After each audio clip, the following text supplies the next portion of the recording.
Hi, today in front of me POCO X3 GT and I'll show you how to check battery temperature with Ampere app on this device.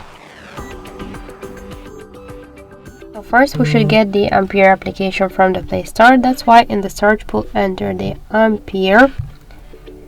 So now we should get this application. That's why tap the install button and wait a couple of seconds. Now wait for checking for security issues with your app. Then tap to open, click yes I agree, pick close, tap to OK, and now we can see information about battery temperature. So in my case that's 32 and 7 degrees. And also we got here more information like the battery capacity, voltage, Android version, and more other info. So thank you for watching, and if you like this video, leave thumbs up and subscribe.